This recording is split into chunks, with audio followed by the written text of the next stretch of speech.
It's October 17, 2023 and here we are at Okada, Philippines.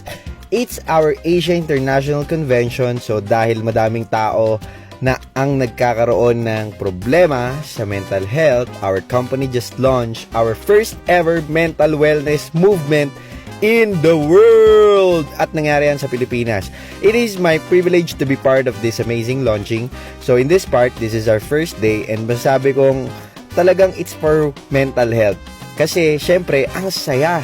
Halo-halo ang mga taong kasama namin. May Koreano, may Chinese, may Taiwanese, may attorney, engineer, may mga doktor, at of course, may mga businessman. At syempre, kami as business partner ng kumpanya na to.